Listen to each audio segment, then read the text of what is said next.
What is going on, people? We are Tottenham TV here, back again with another tactics show, and it's the big North London derby this Saturday.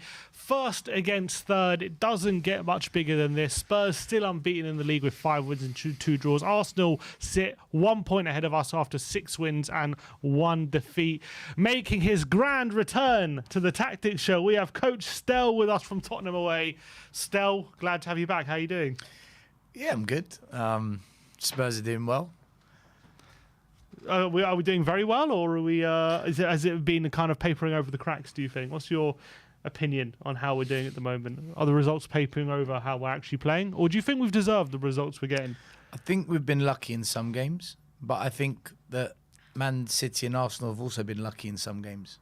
Isn't everyone lucky sometimes? You know? Yeah, they are. They are. I think our luck has been quite profound. For example, Chelsea, those refereeing decisions and the chances they were missing, it was quite, you know, we rode our luck a lot in that game. But it's points on the board that matters. And if you're playing the way we are, which isn't the best on the eye, and you're getting points, if we were to click into a better performance or better on the eye, imagine what we could do. So it's early. It's early into the season. It's way too early for us to make any judgments or assess anything. Look how we ended last season. We're quite enjoyable to watch. So why can't we get back to that? I think it's a number of things. I think that we got into a good groove. We had momentum.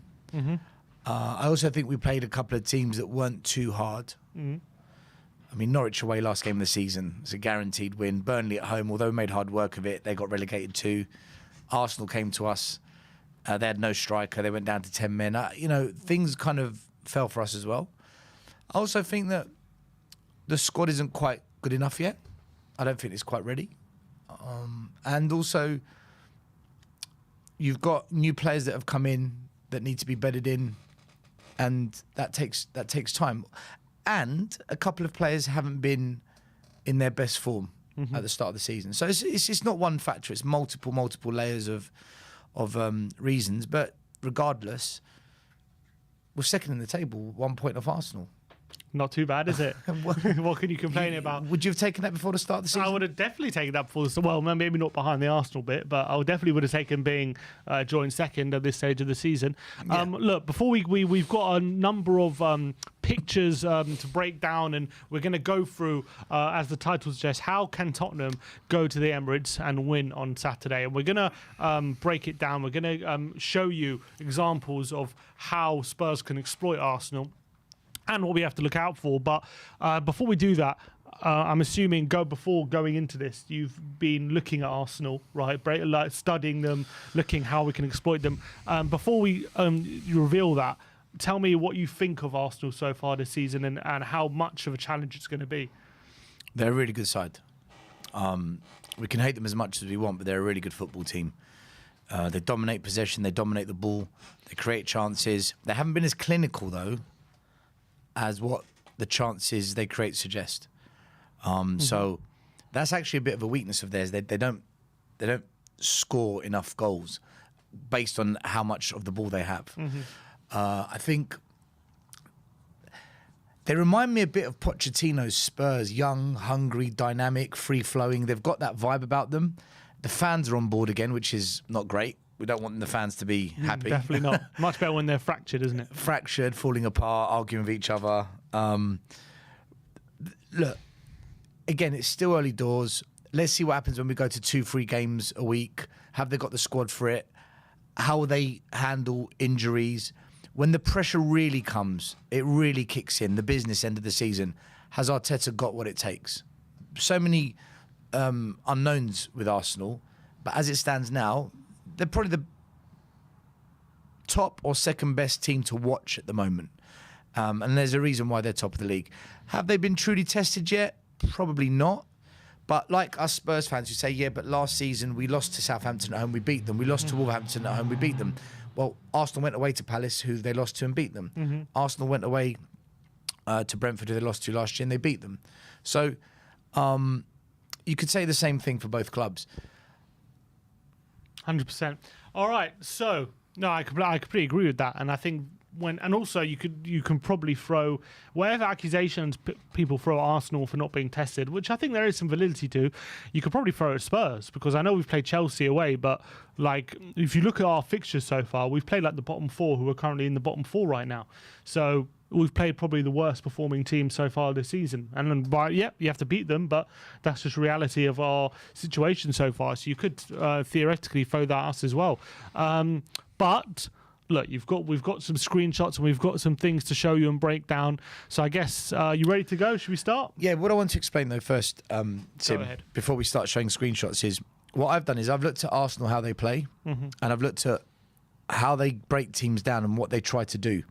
And for me, it's not a case of we go to the Emirates and go toe to toe with them. I know some fans say just go at them.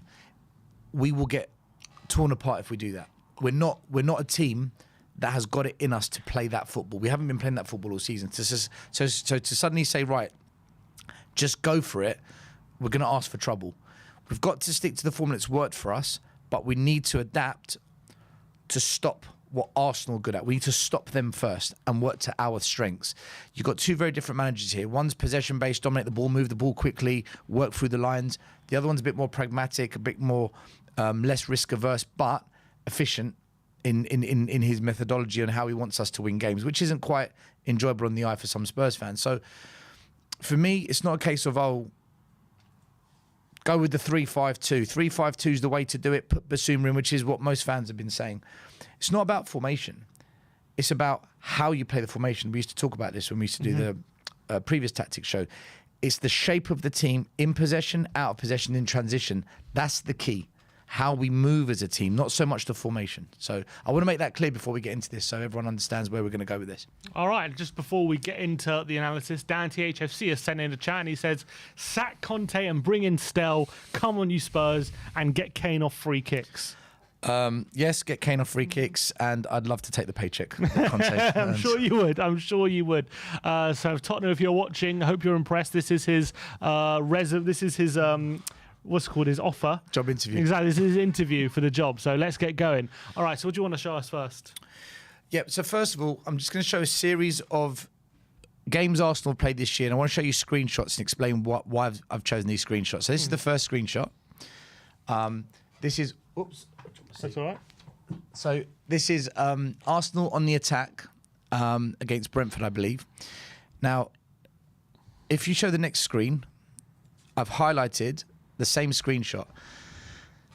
And you're going to see a recurring pattern that happens when Arsenal attack. You can see the two Arsenal players circled in red out wide.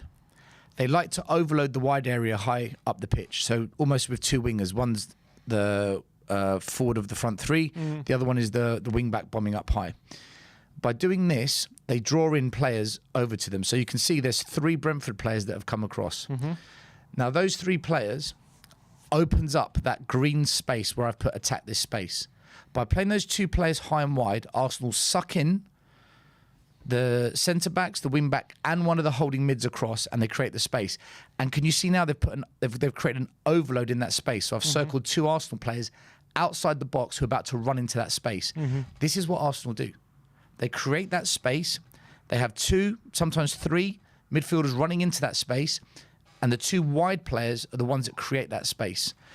And the reason this fails, if you're Brentford, is because they've got 3 or 4 centre backs and 2 holding mids. So as soon as one holding mid moves out, there's only one left by themselves. Right, and this is a good example because Brentford also play that 3 at the back system that we're looking to play. So it's a good example to compare to what we're going to be, like how we're going to set up on Saturday. So when fans say play 3-5-2, just put Basuma in. No. And when fans say play 3-4-3, no. We've got to do something we've got to be different for this one, only because of the way Arsenal play. Let's go to another video. So this is the same game. This is slightly before the attack. This was the build-up. And this shows how the holding mid who I've circled in green looks to make that run out wide to... Saka. Yeah. And create 3 against 2. But that's what Arsenal want, because then it creates that space, because the player circled in green, he's vacating the space Arsenal want to open up. This is the situation Arsenal want. So if this was Tottenham, that would be, let's say, Perisic, Ben Davies, and then Højbjerg goes across. That's what Arsenal are going to want to do to us. So this is one example in the game showing you... create space for people like Odegaard in the centre and people like that. Odegaard, Jesus, the player on the other side of the pitch who plays Martinelli. left side might come in. Yeah, Martinelli. Martinelli might run in behind the defence. So this is one game, one example. Let me show you another game and show you how the same thing happens again. The other side. Okay. So this is the same game, other side of the pitch. Okay, that's a screenshot of Arsenal on the attack. Again, you can see two wide players. Again, they've sucked in three. This time they've put three midfielders running in, and there's the space they've created. So you can see how they've done it again. Slightly different, because Brentford have tried to be a bit more compact, but Arsenal have got what they want out of the situation. I see. And that space right in front of the defence, that can definitely be a space they utilise a lot, because they got a lot of technicians who are very good at picking locks and even long range shooting and things like that. And I think, but how do you solve that problem that they provide? But surely the answer to that would be putting an extra defensive midfielder in there, because then you have more defenders in the middle to cover. More midfielders, sorry. I'm going to show you how to counteract this. All right. All right, let's go to another game. Now, this is against Fulham. This is a screenshot of us on the attack. Let's circle the players again. Right, three out wide. They've got the runners in the middle. This time, they're going to attack the space behind. So if they can't go edge of the box, they will try and play it in. But then the overload is on the edge of the box, players running into the box. So this is another way they use the wide players to create space behind this time. So it's a variation on what they do, although this is harder to pull off because Fulham are actually, this season, very well disciplined. And you can see Fulham aren't making it easy for Arsenal there. But the point of this isn't to show you that Arsenal have a different way of doing it. It's to show you can see what Arsenal are trying to do again. They keep going with the wide player and they overload that side. They put two or three on that wide area. Opens up the space in the central areas. Yeah. Let's go to another game, Aston Villa. Right. Arsenal attack. You can see the two wide players I've highlighted. The space is outside the box. They've got one player who is free, who's quite far out, not too worried about him. But again, the two players outside the box, there's only one holding mid there. So the ball will go into that space. They'll look to attack it again. Let's do another image. Same again. And two wide players. And Sim, this is the key to it. It's those two wide players. They overload the wide area because they know three players will get sucked in. And again, look, you can see one player's gone to the ball, the other player's marking the second player of Arsenal who's out wide, and then the centre-back's kind of drifted across a bit. By doing that, they've shuffled across, and look where the space has been created. You can see. Look at the back post as well. Well, that's the space that they're creating. Arsenal have created that space by sucking players out of position, and they do it by triggering an overload out wide. Again, in the same game, on the other side of the pitch now. This is the attacking movement, and then let's show the circled images. Three wide players on an overload. Look at the space they've opened up by doing that. You've got the holding mid that's gone out, the wing-back's trying to recover, the centre-back now, he's pulled all the way over, which has left the other centre-back of Aston Villa isolated by himself, exposing him to two midfield runners coming in. And not only that, the gap between the goalie and the centre-back, there's two areas they've opened up here. But look how many players they're getting wide. That's not luck. This is coached. This is a deliberate strategy Arsenal use. Get players out wide, shift the opposition out wide with you, pull at least one or two key players out of position, and then attack the space behind, either in the middle or behind the defensive line. And they've got the runners coming in every time. This is what they do. So Okay. now I've explained to you what Arsenal do. Now we understand exactly how they go about attacking teams. So now that we know that, that's our analysis, we've got to stop it. Like you said earlier, how do we stop it? Just before we get into that, is it a bit worrying that the fact that they do overload areas in the wide areas, and defensively, that's probably where one of our weak points is out wide. That's probably where defensively we have some of the weaker players.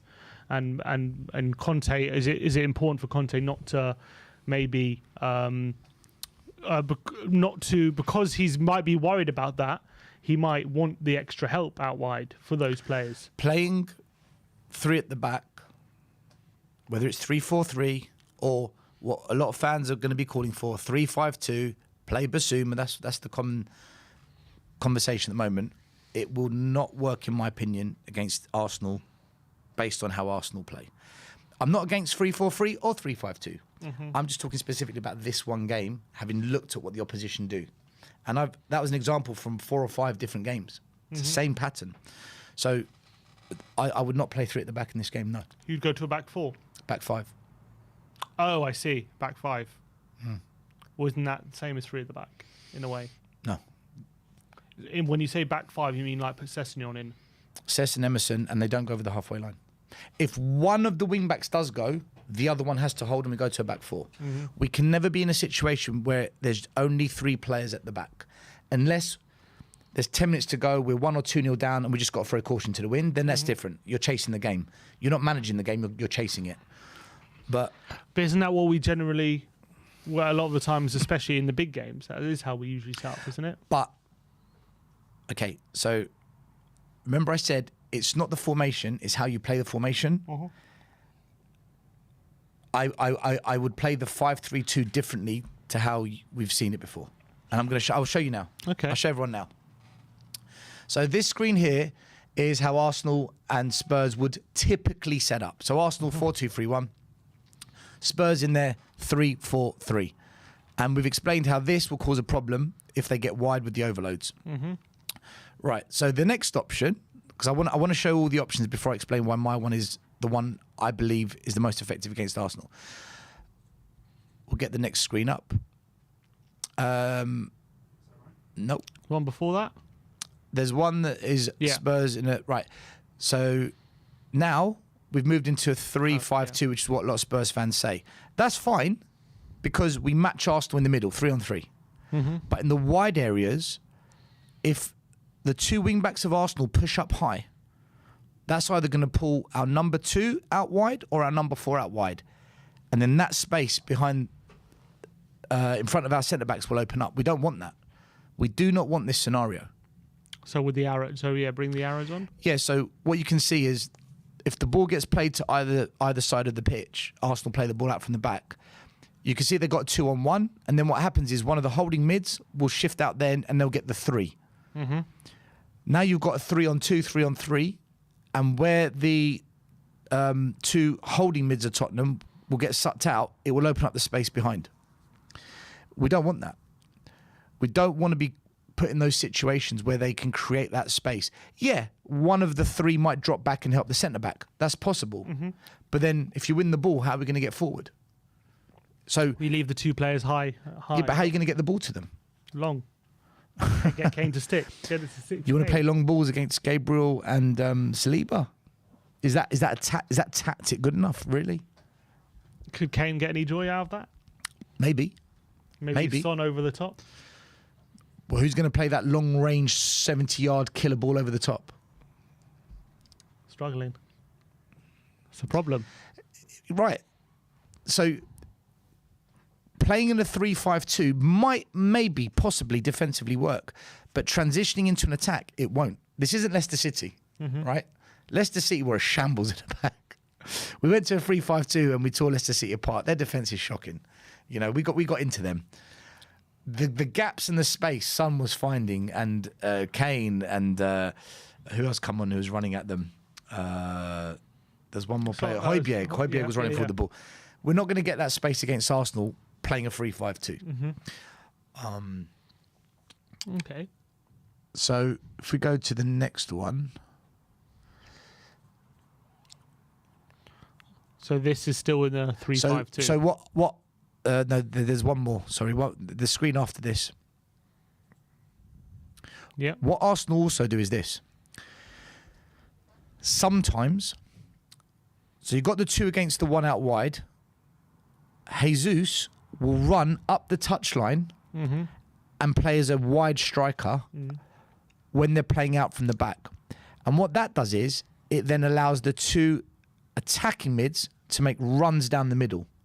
So if Tottenham get a bit comfortable thinking, okay, we'll just send one of our holding mids out wide to support, what Arsenal do is they then move the striker. The holding mid's not going to go and mark the striker. The centre-back will go. Yes. So that now leaves us with 2 at the back. And that's when they start making their midfield runs. So they've got 2 ways of using the wide areas. They either get an overload with 2, or they get an overload with 3. And what they're really good at, and I hate praising them, but they are good at it, they're good at rotating. So maybe Jesus doesn't go wide, maybe Odegaard goes. And then Xhaka tucks in. But the way they rotate in that middle and wide, they're very good at it. They're clearly training on it week in, week out, and it's been drilled into them. They've been coached to do that. And they've got the technical players, like you said, that can actually play in more than one position. So when the rotation happens, they're kind of going into a different position. So again, this is a flaw of playing with 3 at the back against Arsenal. Interesting. So what would I do, right? It's exactly. It seems hopeless still.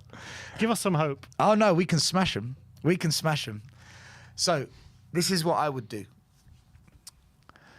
If we bring up the screen, 5, 3, 2. But there's 2 key components to this. Well, 3. The wide players of Tottenham in the back 5 do not push up. The 3 in the middle, all players holding mids. They don't have to be holding mids. They can play as holding mids. I don't know if you remember last season we drew 2-2 at Spurs against Liverpool. We played 5-3-2. Dele Alli was one of the holding mids. Right, we can do that again. And we're going to need one of the holding mids to not actually be a holding mid, but to be someone that can score goals. And I'll explain to you why. So number 1, the wing backs don't push them up. Number 2, 3 holding mids. And the most important part of this, and this is where we get goals, and this is what I mean about being ready for a transition. 2 forwards, high and wide. Wide apart. Split them. You don't want Kane and Son close to each other. Split them. As wide as possible. And the reason is, if we bring up the next screen, there is no way Arsenal are going to leave Saliba and Gabriel on a 2-on-2 with Kane and Son hanging wide. Because if you leave them wide in acres of space and we do get the ball to them, they can begin to cause problems. So Arteta's not going to say, right, Son is really wide, Kane is really wide, my 2 centre-backs, Saliba and Gabriel, stay in the middle, nice and compact. You're crazy. Any team is crazy to give Son and Kane that space. So what will happen is this. One of the holding mids will drop into the central area and protect that area that I've marked in a black box. That now allows Gabriel and Saliba to now part. What does this do? Arsenal can't get the overload on us. We've now got 8v7. We've now secured defensively by forcing that Arsenal. Midfielder has to drop back. And this is what I mean.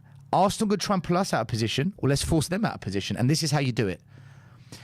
Also, in the 3-4-3, Conte likes to have quite compact lines, not much distance from the front 2 and the back 3. This is different. The back 5 and 3, very, very compact. And then have a huge gap in between. Let Arsenal have the space in the middle. But we're now sucking one of your players out of shape, which means you can't get the overload on us at the back. Wouldn't it be a bit worrying, though, if we do this? They are very wide apart from each other. Are we going to find it very difficult to get to sustain attacks? If we get it, say, out wide to a Kane or a Son, either one, they're going to be very isolated. Yeah, we are. We're going to struggle. But this is the tactic. Try and create 4 or 5 chances in the game, put 2 or 3 of them away. That's going to have to be the way we go about it. what is good about this tactic is that you can see the two wide players of Arsenal. One of them's got the ball on the left-hand flank of Arsenal. So our number 2 and 7, that's not the actual kit numbers, it's just right back. They've gone out wide. Yeah. So now, if our number 3 centre-back also goes over, well, look, we've still got 3 centre-backs that can shuffle over. And we've still got 2 holding mids. They can't create that space in front of us. Let them try and get in behind with 5 centre-backs that deep. And the 2 other Arsenal players out wide, what do we care if the ball's on the other side of the pitch? If they kick it, if they switch the play to the other side of the field, we shuffle over. Okay. This is a very defensive, very discipline required tactic, but this plays to our strengths because we've done this before. We've done something similar against Liverpool at Anfield, Liverpool at White Hart Lane, and against Man City away. Although we didn't have the wing backs high and wide. And the other reason I want the strikers high and wide. The other reason I want the strikers high and wide, if we can create a gap between Saliba and Gabriel, which is what we've done here, this is where Man United exploited Arsenal. It runs from out to in. Well, I'll show you how we would transition. So if we win the ball, we will, because we've got the overload in defence. If we win the ball, we just need to get it wide. So we're not looking at a long ball. We're looking at a wide pass, maybe 40, 50 yards tops.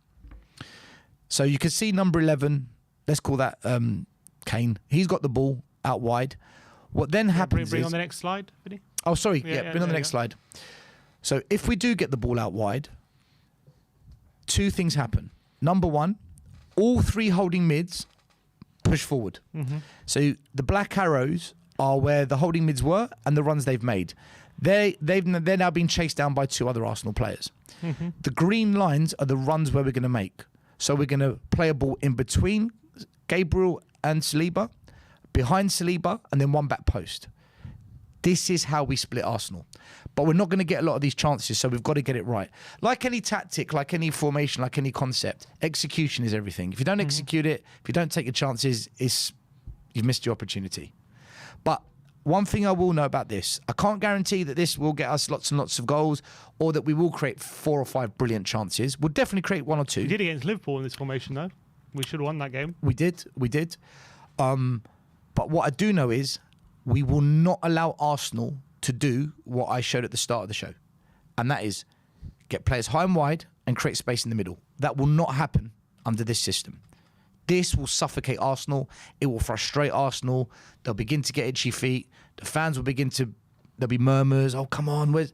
That works to our favour. But if we play the 3-4-3, like we have done for the majority of the season, and we get in to prevent overloads, you get the wingers to track back rather than the midfielders coming over.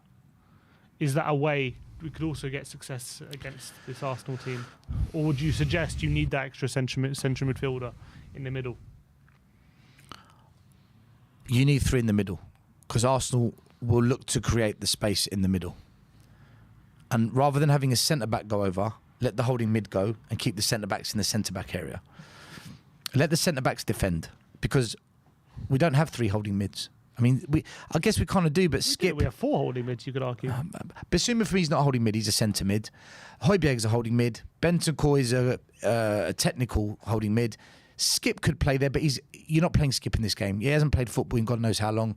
He might be medically fit, but he's not match fit. He hasn't got... Skip, yeah. So really we've got 3. And I wouldn't play all 3 because if one gets injured, we're screwed. Plus, I showed you how the 3 in the middle need to break forward. You want someone that can play that killer pass or can make that run. So maybe, if he's fit, you play Kulusevski in there. Like we played Dele Alli when we played Liverpool in the 3 in the holding. Play Kulu. It looks like Kulusevski, though, is going to be injured for the game. Let's assume he is. Well, it doesn't look great for him at the moment. How does that affect your selection then? I'd play Richarlison there. In the middle? In midfield? In the 3, yeah. 3 midfield? Yeah. Richarlison? Yeah. But he's never played there in his career. Nor did Dele Alli. Yeah, Dele's played in centre mid. He played in his very early days under Pochettino. He was playing centre mid. He never played in a holding 3. No, he played in a holding 2 though. No, he was always behind Kane, Dele Alli. That was after a bit of time. When he first started, he was actually in the midfield. I never thought Richarlison could ever, because Richarlison is a forward, he's a dribbler, he plays direct. To have him in that role where he might have to He also pass puts his tackles way in. up. He does. He also gets himself about the pitch. He also is a horrible player to play against. He's ideal for this. But you need someone who, for me, in a similar way to Dele Alli, Richarlison loses the ball way too easily in those Who kind would of you play? scenarios. I'd have to play Basuma, Højbjerg, and Bentancur if you're going to play three in the middle. Three pure destroyers who are going to disrupt Arsenal. And they're all free. To be fair to them, with their defensive midfielders, they're all free. Fairly one of good them's got passes to on the have ball. one of them's got to have pace on that break, Sim. One of them has to. Oh, it's going to have to be Højbjerg. He hasn't got the pace. You I need think someone if that anyone's going to break forward, it could be him. He's already got 2 goals this season. look. There's no wrong or right. I'm not against what you're saying, and I actually see your point with Richarlison. But I would play one player that isn't typically a holding mid in that role. I would play one only for the transition. As long as the other 2 are holding mids, don't forget, just because you're playing that role doesn't mean you're going to go and destroy and tackle. You're just going to shuffle over and put extra bodies in an area to not let Arsenal play. They don't have to go flying in with tackles and courageous blocks. They can jockey. They can show the player wide or show them back. You don't. Defending isn't about tackling and blocks. It's a multitude of things. It's delaying the play. It's showing them away from the danger. Yes, it's tackling, and yes, it's last-ditch blocks. But there's 4 or 5 principles to defending. For this particular role, you don't need to be a tackler. Interesting. The only thing I'd worry about, I can get on board with Kulusevski being in that role. I really can, because I think he probably has the attributes to do it. Just about like composure on the ball, about ability What about to Lucas stay out of Moura, trouble. if he's fit? Funny you say that. Aravin just asked, Stel, why not play Lucas in the middle? Mourinho played him there. I'm not against it. The only thing I'd say, Aravin, just remember, this is going to be quite a defensive-minded midfield. Arsenal are going to dominate the ball. We are not going to have a lot of possession in this game. We're probably going to have 30-35% possession. What if you played with 3 in the middle? We'll be quite back. What if you played 3 in the middle? 5-3-2, but you play Harry Kane behind Son and Richarlison in more central areas, and then when you have these 2 guys split, you have that pace to threaten them, and you still have Kane there in the centre. But when Arsenal go out wide and they get the overload, one of the holding mids is going to go over, which means the other 2 holding mids have to shuffle across. And Kane can't do that role. Well, if Kane is going to be further up to play, he's now not actually in that holding mid role. What you're effectively saying is you want the 3 to be a triangle. I'm saying do not play a triangle in this. It's got to be more flat of 3. Not quite flat, but almost flat. Then it has to be Basuma, Bentancur, and Højbjerg. It has to be. I'm cool with that, but I just feel it lacks pace on the break. I agree, but they're also You need pace on that decent. break. They're fairly decent at passing it forward in transition very quickly. But if you bring back the last slide, where I explained how we would transition, it's one thing the 3 holding mids moving from outside the box, the black arrow, towards the halfway line. It's another thing changing gear and sprinting along the green lines. That's where you need pace. You need a runner. Someone's got to be able to make that run. Dele Alli had it in him. Son's got it in him, but Son's going to be one of the 2 wide. So maybe it is Moura. Maybe. And you're saying in this situation, just leave the back line as it is. Like if it's so, you're probably picking Sessegnon ahead of Perisic in that role, just because maybe he's better defensively. You're probably picking Emerson on the right. What would your lineup be then going into this London derby? Let's put it out there. What 11 would you go for if you assume Kulusevski is going to be injured? Emerson, Romero, Dyer. I believe Ben Davies is injured. Yeah, it's probably long. So it has to be Longley. Would you, if Davies was fit, would you have selected him? Yes, because one thing I do like about Ben Davies, I'm not his biggest fan, but the one thing he does is last-ditch blocks and tackles, which we're going to need a bit of that. He will throw his body on the line for us. So Longley. Left back, I think whoever plays there, Saka's going to give them a very difficult day. But I would pick Sessegnon over Perisic only because Sessegnon is more of a defender than Perisic. So we're kind of forcing players now to be selected. So that's my back five. In the three, Højbjerg and Bentancur definitely, but we need someone with pace. So I would probably go Mora. And then high and wide. Ideally, high and wide, I would have gone Son and Kulu, but Kane will never be dropped. Of course not. He'll never be dropped. What would you consider dropping Kane for this game? He always scores in North London derbies. I know. That's why you can't. You got to. You would go Kane and Son. You would go Kane and Son. Although Kulu would be perfect for this, but if he's injured, it doesn't matter. So, yeah. So if Kulu's injured, Kane and Son. Is there also a argument to say that with Kulu injured, that might force us into a 3-5-2, because if we do start with a 3-4-3 with Richarlison, Kane, and Son, and it's not working, you can't really change it in that sense, because if you're losing, you don't want to take off any of your forwards, do you? So that becomes a real problem. Yeah, but then one second, then you can't really change it. But if you start in a 3-5-2 with Kane and Son, then if that's not working, you can go to a 3-4-3 and bring on Richarlison. I don't believe you should go into a game thinking, if we're losing, I've got to do this. Set up your team to win, and then adapt as the game goes on. In the back of your head, you'll have a plan B. But don't go in there ready to play the plan B. Get the plan A right. I think three at the back against Arsenal, we are going to have a lot of problems. A lot. Especially the way we play it. Our wing-backs aren't good enough to play this system. We've been talking about it all season. They're simply not good enough. Perisic is really, really good going forward. He's not good defensively. I've watched him this season defensively. He's not that good. Emerson, as soon as he goes over the halfway line, it's like we're down to 10 men. He's terrible. But defensively, he's better.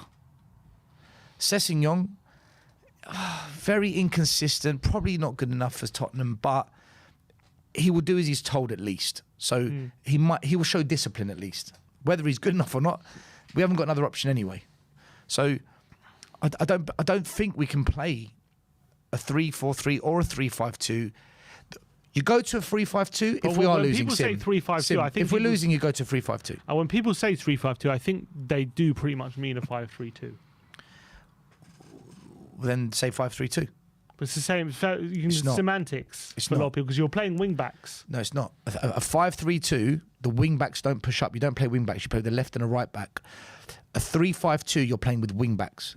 The creativity comes from the wide areas. Okay, I get you. Right. Not, with a 5-3-2, the creativity is not coming from the wide areas. So you would forego those runs to the back post that we get with those wing backs to have a bit more solidity then in central areas. If we want to go toe-to-toe with Arsenal, do it.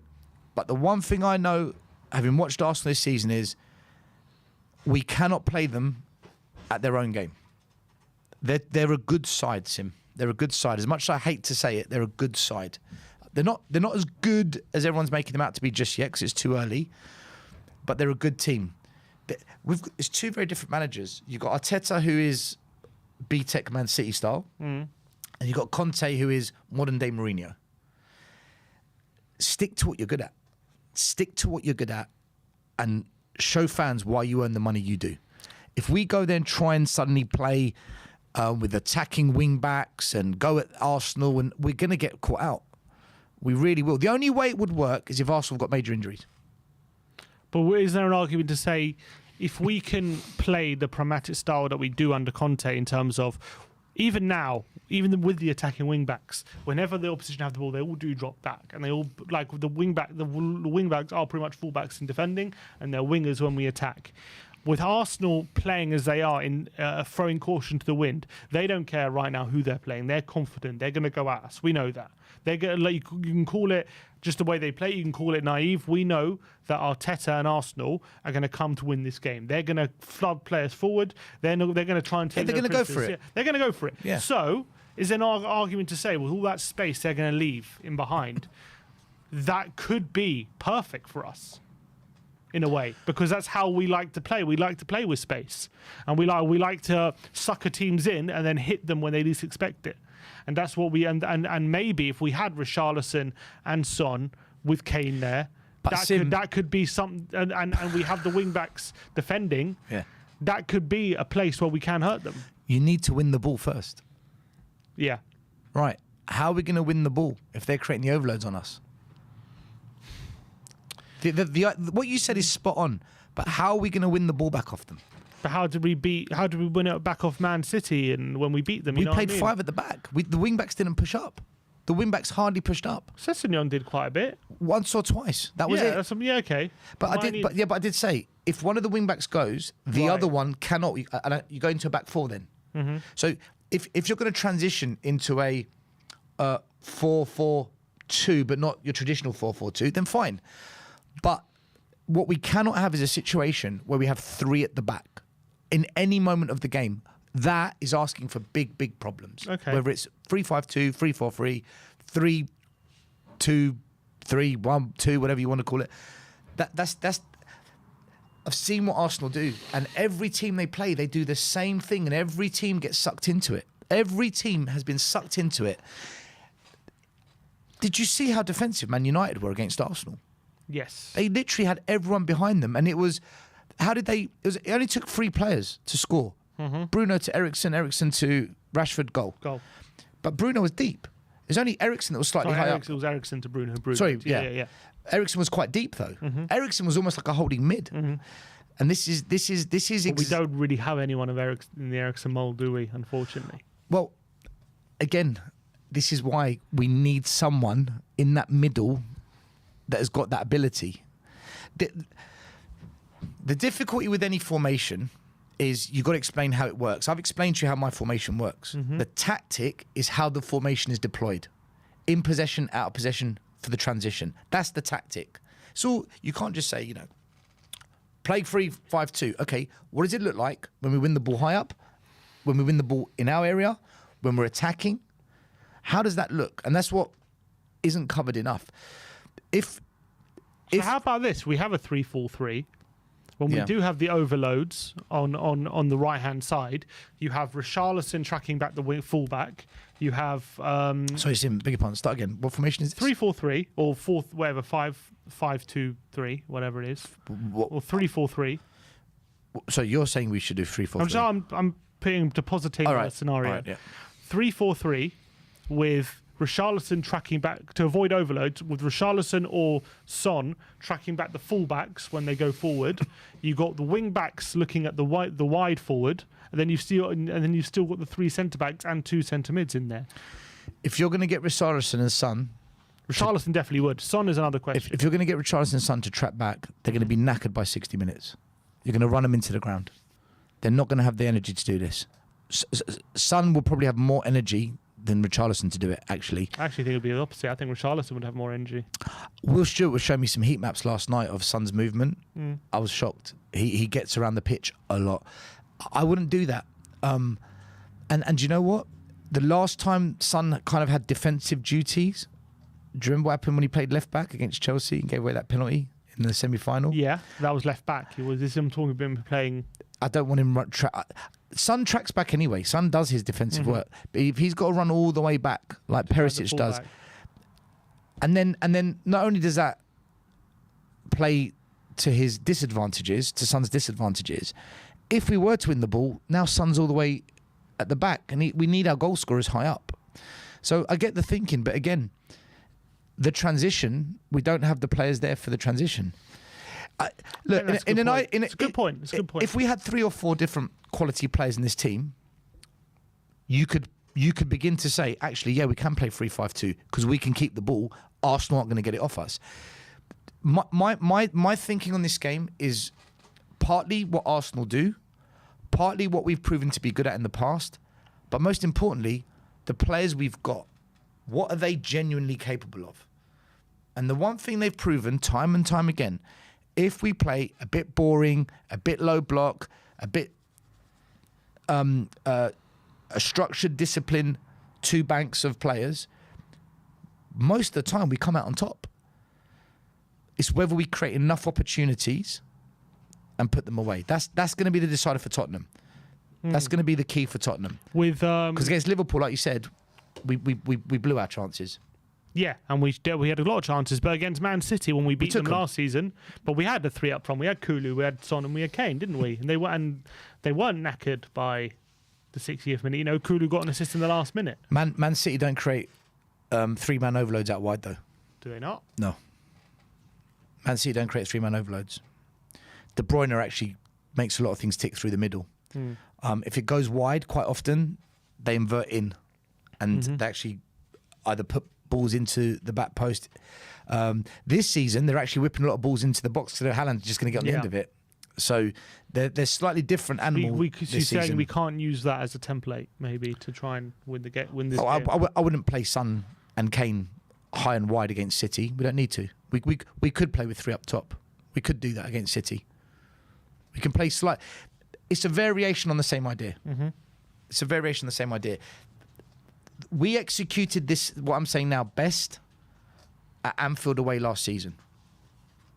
Okay.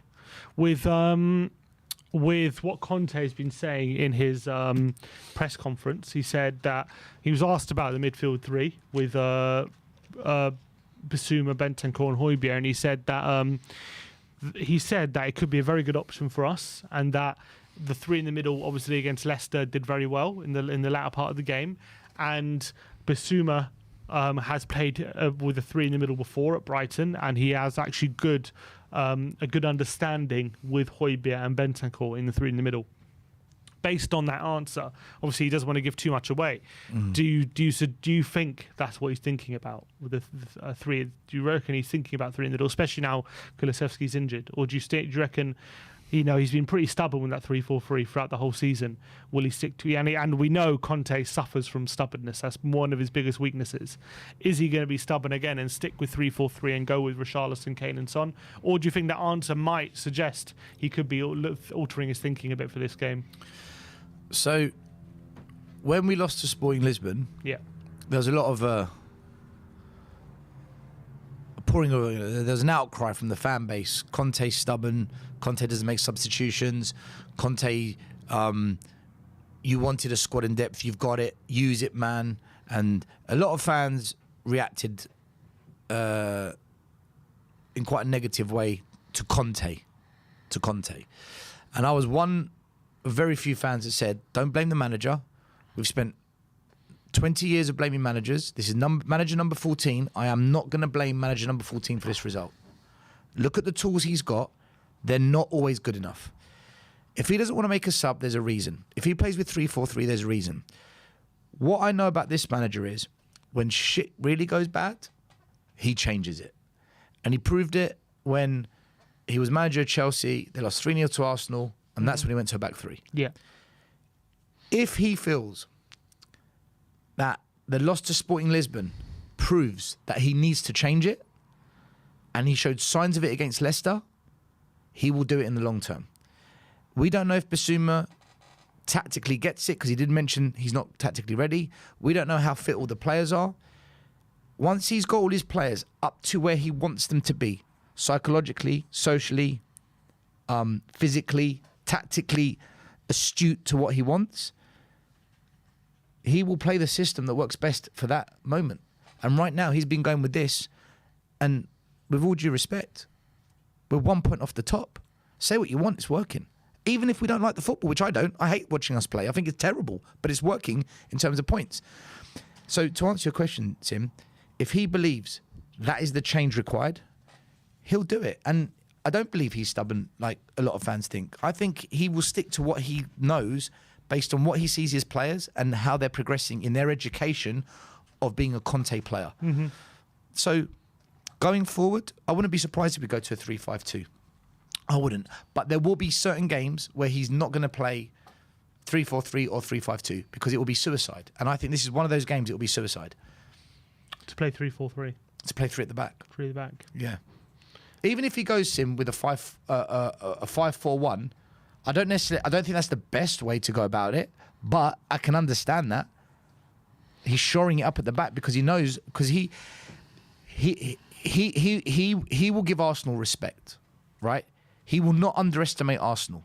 He's a seasoned pro Conte. He will fully know what to expect going to Arsenal.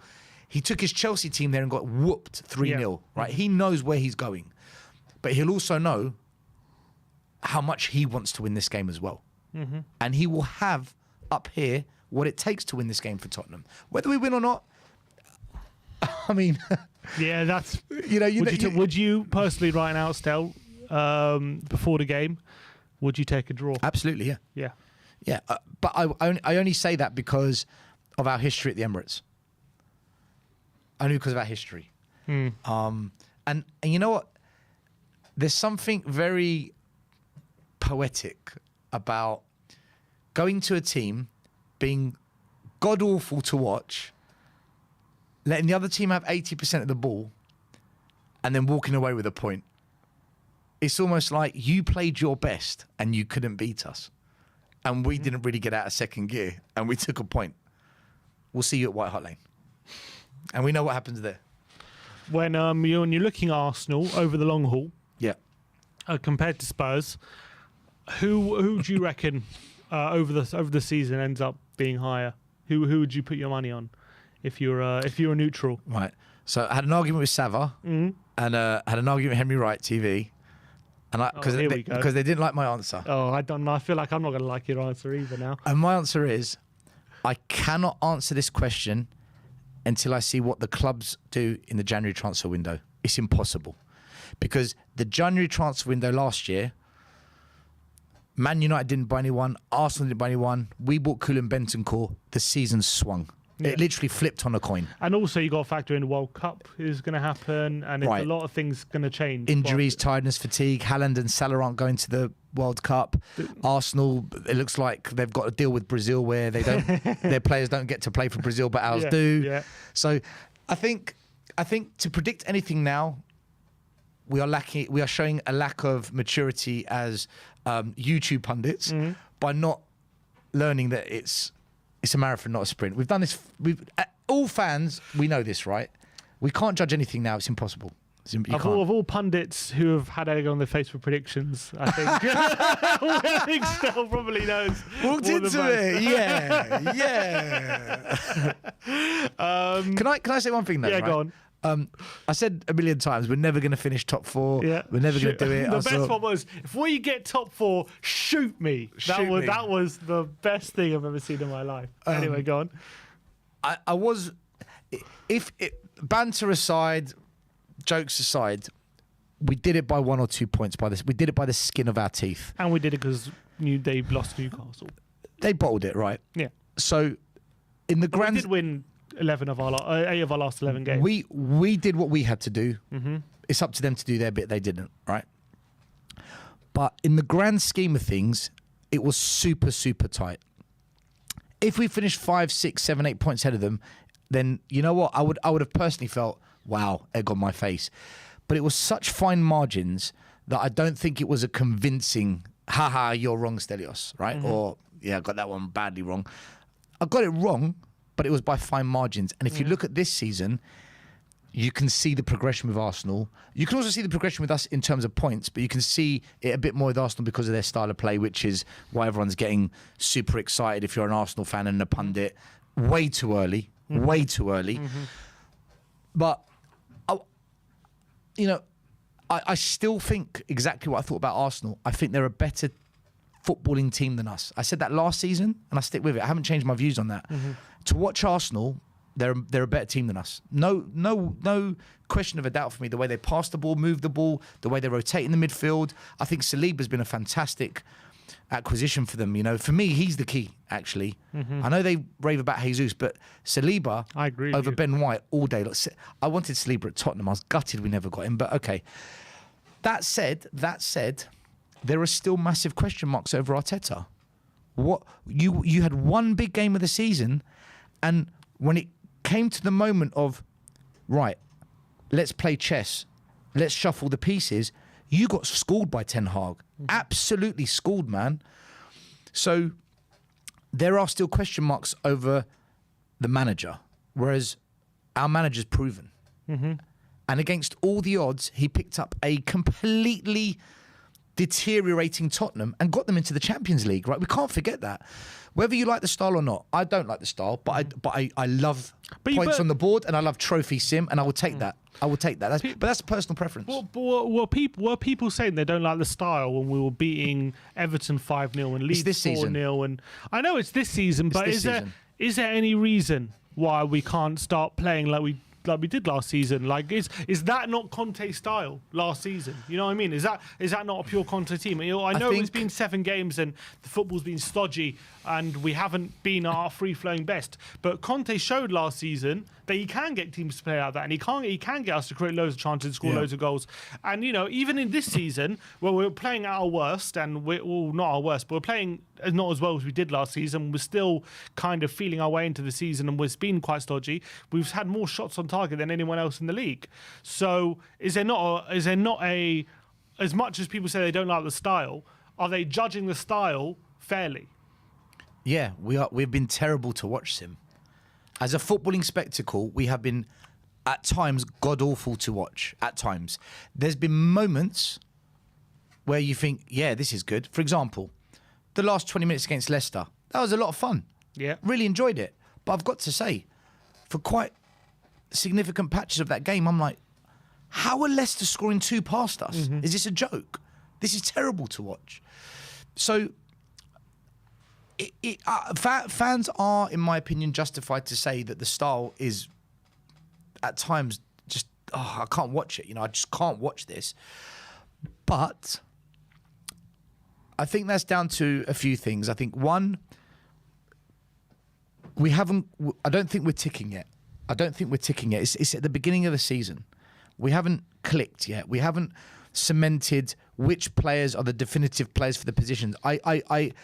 I strongly believe that Emerson would never be starting for Tottenham if Doherty was fit and if Spence was truly a Conte signing and Spence was ready at the level Conte wants. I believe they would be ahead of Emerson. I don't think for one second Conte looks at Emerson and says, yeah, that's the solution. Yeah, he'll say positive things about him because he's not Mourinho. He's not going to throw the player under the bus. He's going to need Emerson at times. Keep him on board. Say good things about him in the media. Makes perfect sense. Mm-hmm. That's good management.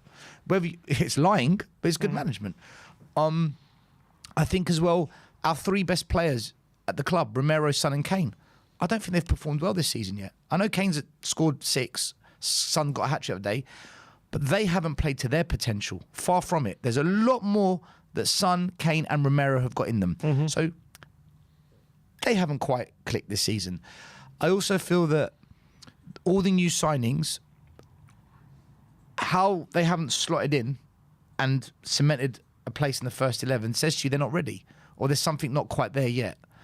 So I think there's a few layers to this. It's not just a case of, oh, Conte's football's boring. I don't think so, because I tell you what, if we had Milinkovic-Savic, if we had Bastoni, if we had that Udogie, and we had a proper right wing back, I bet you would play different football.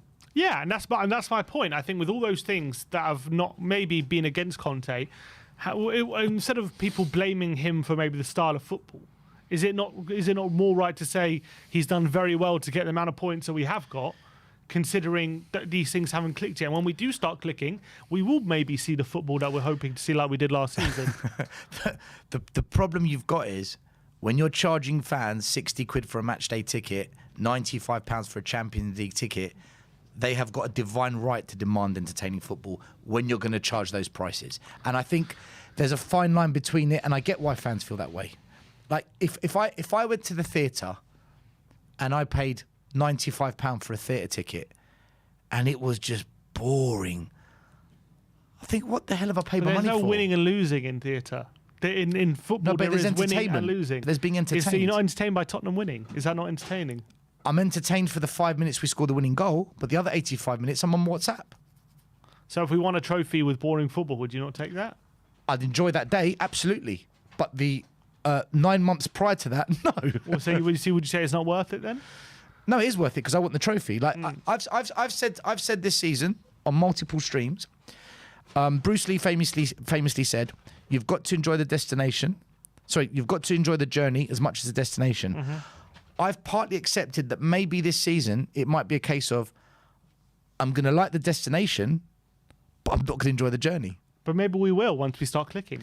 That's my point. But I agree with you. I said that. I said we haven't quite clicked yet, but I don't think we've got the players yet to click. But we showed last season we do, is my point. We were winning by big margins. You know, many games. Big margins, who?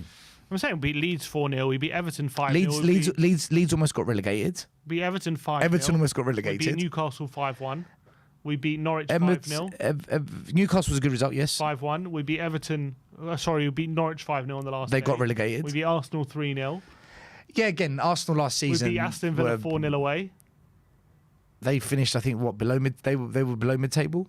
Yeah, but I'm just saying we can score goals. We're capable of it. Yeah, but we put six past. We put 6 past Leicester the other day. Man City 3-2. That was a great game. We played really well that game. You know, like we can play good football. The football last season was better.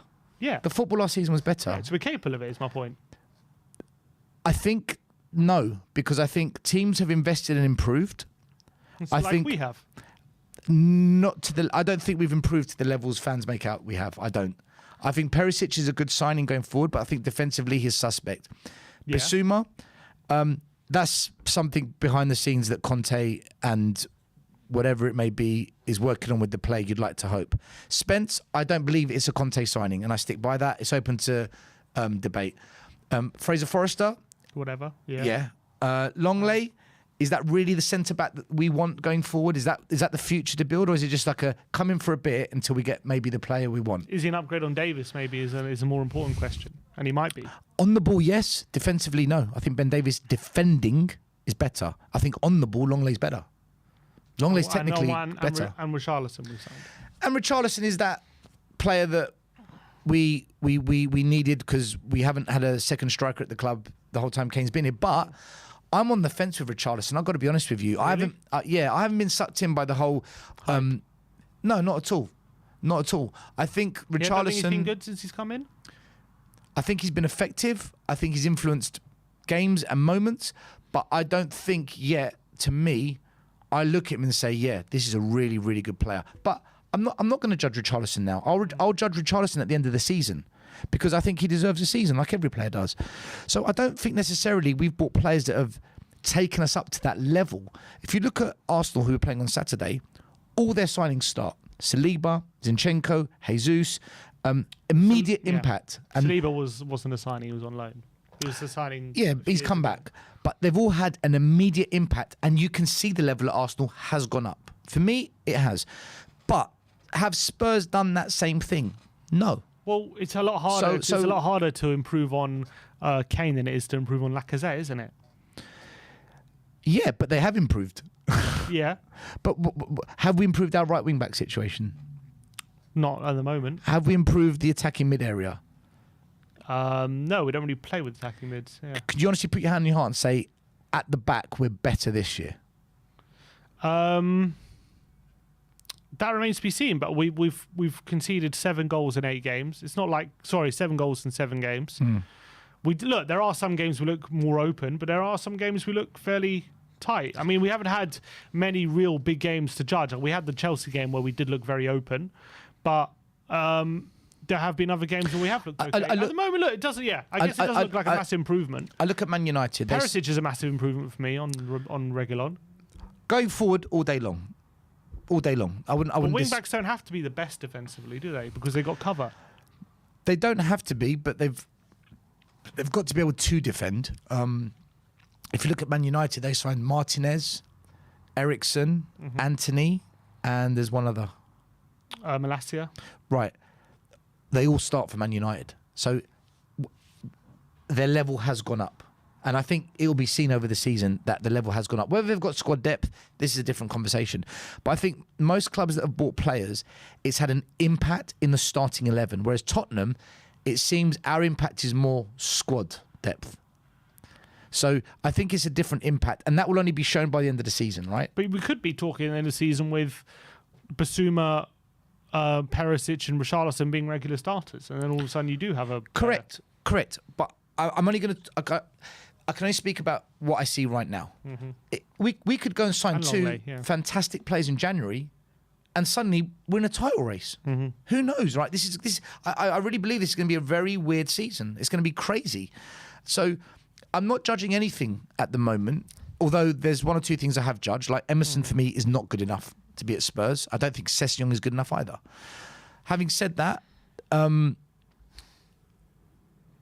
style of play, which is what we were talking about, I think we don't quite have the players yet. And I'm talking about quality players. I don't think we've quite clicked as a team yet to replicate at least what we did last season. And I think with the positives that I've seen this season is I think we're more resilient. I think we are more dogged. We don't collapse. I know we lost 2-0 to Sporting Lisbon, but you know what? 2 stoppage time goals. It's like, did we really collapse? Can you collapse in stoppage time? Is that? We didn't deserve to win that game either, though. We didn't take our chances and we played crap. But we're not going to play great every week. We're going to have games where we look really rubbish. But every team will. Every team will have games this season where you say we're really rubbish. For me, Spurs under Conte, I just want to see him continually backed, not just one window. I want to see it in January. I want to see it next summer. I want to see it January again, and I want to see it the summer after. And then once he's got his squad, then let's see what this man's really about. I think at the moment we can't judge. It's difficult. Well, I mean, we're at the start of the project, the process, aren't we, with Conte? Let's see if Conte's even hits him. That's the thing. That's the thing. We don't even know. Let's get through some super chats then. We got Jory, who's been a member for 20 months. Big up to you, the Joracle. He says, great show. Decky and Kane can do a job in the middle in a 3. That would... Oh, sorry, it's just disappeared. Disappeared on me. Here it is. That would give us the option of switching between 3-5-2 and 3-4-3. W incoming Stel. So he says Decky and Kane can do a job in the midfield in a middle 3, and that would give us the option of switching between a 3-5-2 and a 3-4-3. I'm trying to work out what he means. No, he's saying that Kane. Right, it could be. They'd rotate to change the shape. Not a terrible point. I wouldn't play 3 at the back. Not this game. Not against Arsenal at their ground. But you mean 5 at the back. People might hear that and think you mean 4. I wouldn't play with wing backs. Right. I'd play with 5 straight out defenders. Carl Bruce says, Sim, if I'm a member, how do I call in? Unfortunately, we have time constraints today, so I don't think we're going to be taking callers because we've got to leave pretty soon.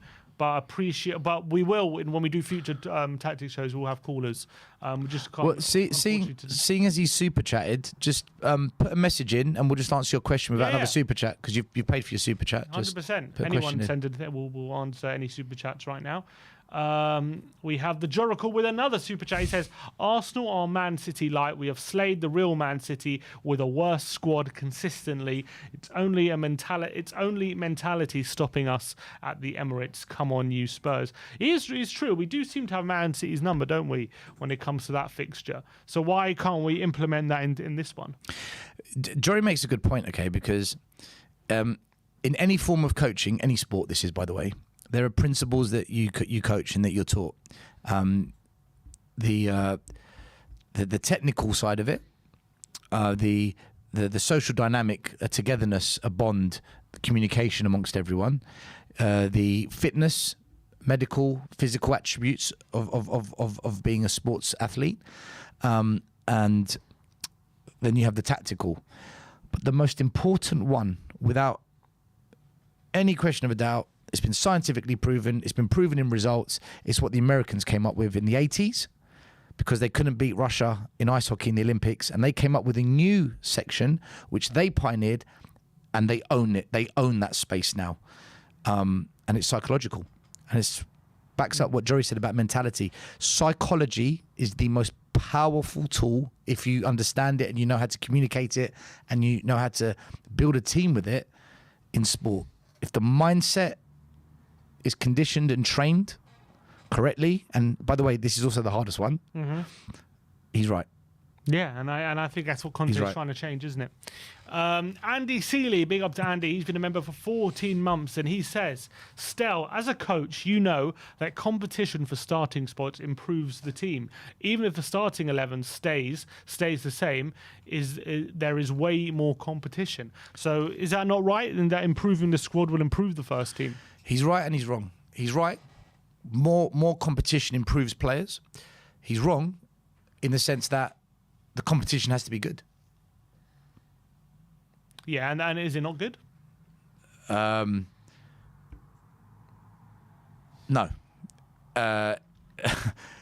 Basuma's good competition, isn't it? Richarlison's good competition. Perisic. Richarlison doesn't come to the levels of Kane and Son. No, not for me. Well, maybe doesn't come to those levels, but who does? Who does come into those levels? Richarlison is a very good player. He starts for Brazil. Richarlison started. I'm not saying he's a bad player. He's just not at the caliber of Son and Kane. Richarlison started against Leicester because Son was having a very below par season. And in 20 minutes, Son came on and just reminded everyone who the daddy is. Yeah, no, look, there is levels. He just came on and put a hat-trick away in 13 minutes. There is levels between... Richarlison could even score a goal against Leicester. There is levels between Son and Richarlison, no doubt about it. But doesn't mean Richarlison doesn't drastically improve the level of our squad. He gives options and he creates some competition.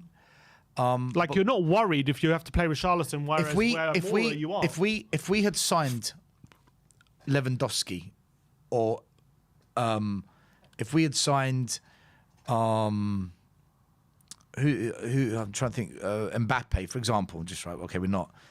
That is serious competition for Kane and Son. But that's like unrealistic. No, but I'm saying to you, that's the quality that needs to push them on. I think there's better players than Richarlison that would challenge Kane. There are. So, example. I think Richarlison's one of the best we could have gotten, in my opinion. That realistically covers multiple positions. I'm not knocking. By the way, I've got no issue with Richarlison being at Spurs at all. I support him. I think he's effective, and he improves the level of the squad. Let's go to other areas, right?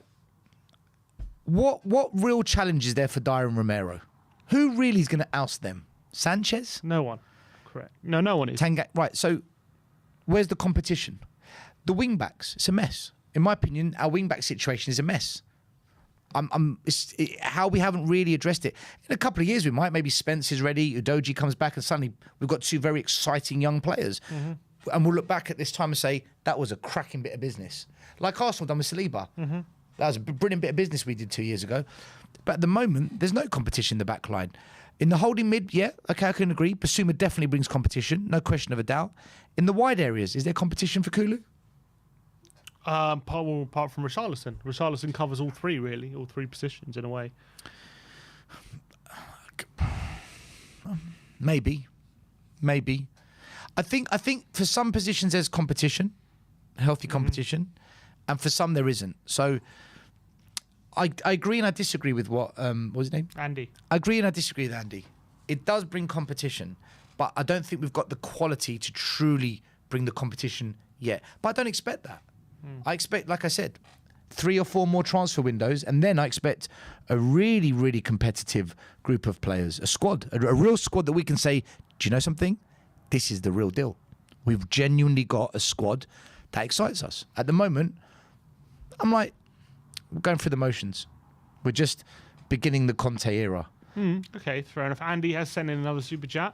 He says, Stel, you said last April there was no way we would get to the Champions League either. The team is better. More competition is only making us better.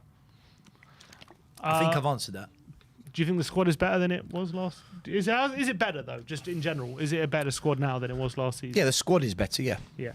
Okay, fair enough. The squad is better. But is it good enough? Is it good enough for what? To win the league? Or to win trophies? I'm not sure yet. To win which trophies? That's always, or any trophy. Carabao Cup, yeah, because you don't have a lot of games to get to the final, and we also probably will only play 1 or 2 good teams along the way. The FA Cup's an ask because I think everyone goes for the FA Cup. I think most clubs take that competition seriously. So, again, I need to see where everyone's at after that January transfer window. For me, that decides everything. That is such a key moment to this season. It's hard to disagree. That's gonna separate the teams that mean business and the fakers. I can agree. I can get on board with that. Carl Bruce says Richarlison is the best balance between quality and player that wants to start every 2 games. Do you know what? Quality, I'm on the fence, my friend. I'm not agreeing or disagreeing. I'm on the fence. I need to see him play a whole season, then I'll tell you what I really think. In terms of being happy to sit on the bench and come on when selected, spot on. That I fully agree with. I think we're very lucky that he is a player that's happy to do that. So with that side of your statement, I fully agree. Yeah. But when it comes to a player, like you're comparing him to our competition, right? Like, would he not maybe like get into some of the other teams that we're challenging for in terms of their squads? I don't think any of the top 6 competitors. Chelsea wanted him. Arsenal wanted him. Apparently. That's what he said himself. Well, they signed Jesus. Yeah, they did. No, but they apparently wanted because they wanted a winger. Chelsea, as well. Chelsea, I think wanted him because I think Chelsea were in a bit of a desperate situation. If I'm going to be honest with you, I don't think Chelsea. I don't even think Chelsea really wanted Aubameyang. They just had to get someone in. I think Chelsea want Harry Kane. I think Chelsea want Lewandowski. I think Chelsea, they were in for Jesus as well, but he chose Arsenal. So I think Chelsea have a higher benchmark of what they want up front. I think Richarlison's a squad player. I don't think he leads the line. I don't think he's at that level. But you know what? Come April, May, Sim, I think differently. I'll be back here and say, do you know what? This guy, what a brilliant signing. The Brazil manager disagrees with you. That's all I'm saying.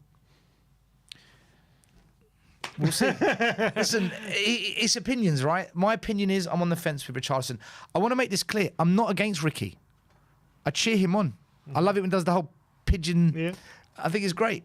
And he won us the first Champions League game in our group, right? He won us that game. So I'm not against Richie. I don't forget that fantastic cross on the outside of the boot he put in against Nottingham Forest.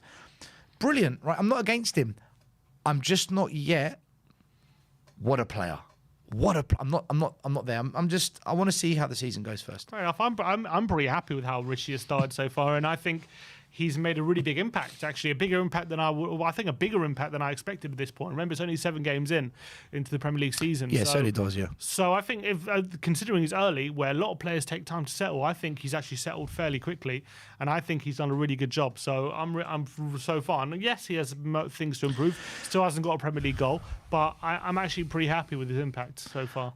I want to see him when he starts to take his chance. Because when he does, and he does that consistently, then we've got a player. Do you know what I'm looking for, Sim? Do you remember in the 90s how dominant Manchester United were? And Ole Gunnar Solskjaer would come off the bench and always score or always change the game. Yep. I'm looking for that in whoever's the striker on the bench. Son came on against Leicester, and he showed why he came on the pitch. I want to see that from Richie when he starts. I want to see, but like you said, and I agree with you, you're correct. It's only been 7 games, which is why I repeat. I'll let you know by the end of the season. I'll let you know. All right. Unfortunately, we have run out of time as we have to get going. But that was the Tactics Show with the Coach Stell from Tottenham Way. By the way, if you want to check more out of Coach Stell, the pinned comment is go Tottenham Way. They're on the road to 10K. You're getting close, Stell. We're close. You're getting close to 10K. We're getting close. Not bad. Pretty good going. So go. I've got a question for you, by the way. Go for it. How would you set up against Arsenal? I would go 3-5-2.